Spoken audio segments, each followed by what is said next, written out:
नमस्ते जी। विसाखी दियां लख लख बधाइयाँ। चलिए आज जानते हैं विसाखी का इतिहास और उसका महत्व। पर उससे पहले मेरे चैनल को लाइक, सब्सक्राइब और शेयर जरूर करिए। विसाखी, जिसे वैसाखी के नाम से भी जाना जाता है, सिख धर्म के लिए एक अत्यंत महत्वपूर्ण त्योहार है। ये न केवल फसलों के पकने को बताता है, बल्कि वर्ष 1699 में गुरु गोविंद सिंह द्वारा स्थापित किए गए खालसा पंथ की भी याद दिलाता है। इस वर्ष यह शनिवार 13 अप्रैल 2024 को मनाया जाएगा। चलिए अब जानते हैं बैसाखी का इतिहास या बैसाखी क्यों मनाई जाती है। 9वें सिख गुरु गुरु तेग बहादुर की शहादत का मुगल बादशाह औरंगजेब ने सार्वजनिक रूप से सिर कलम करवा दिया था। वह पूरे भारत में इस्लाम का प्रसार करना चाहते थे और गुरु तेग बहादुर ने हिंदू और सिख अधिकारियों के लिए लड़ाई की। इस वजह से उन्हें एक खतरा मानते हुए औरंगजेब ने मरवा दिया।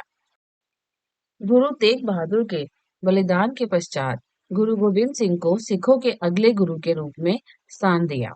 10वें गुरु गुरु गोविंद सिंह ने 1699 में सिखों के खालसा पंथ की स्थापना की। इस महान कार्य के लिए उन्होंने बैसाखी के पर्व को चुना। आनंदपुर साहिब में उन्होंने हजारों लोगों के सामने खालसा की स्थापना की। बैसाखी उत्सव के दौरान गुरु गोविंद सिंह तलवार लेकर एक तंबू से निकले। वहां उन्होंने उपस्थित लोगों से कहा कि जो भी खुद का बलिदान देना चाहे वो आगे आए। एक व्यक्ति आया।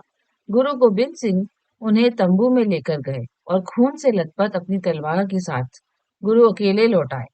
फिर उन्होंने एक और स्वयं सेवक के लिए कहा और इस प्रक्रिया को 4 बार दोहराया, जब तक कि सभी 5 लोग तंबू में गायब नहीं हो गए। इससे भीड़ चिंतित हो गई, परंतु कुछ ही देर में गुरु गोविंद सिंह उन 5 आदमियों को पगड़ी पहनाकर बाहर लाए, जिन्हें पंच प्यारे का नाम दिया गया। तभी से खालसा पंथ की शुरुआत हुई और बैसाखी भी मनाई जाने लगी। अब जानते हैं बैसाखी का महत्व। बैसाखी के शुभ दिन पर किसान समुदाय रबी फसल की अच्छी उपज के लिए भगवान का धन्यवाद करता है। इसके साथ ही वह प्रार्थना करता है कि आने वाला समय और भी अधिक सुखद और फलदायी हो।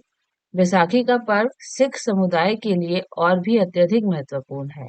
बैसाखी का पर्व खालसा के जन्म की याद दिलाता है। इसी दिन सिख धर्म के खालसा पंथ की स्थापना हुई थी। वर्ष 1699 में सिखों के 10वें गुरु गुरु गोविंद सिंह ने आनंदपुर साहिब के केसरगढ़ में सभी दीक्षित सिखों के सामूहिक दल खालसा की स्थापना की थी। एक बार फिर से बैसाखी दियां लख लख बधाइयां।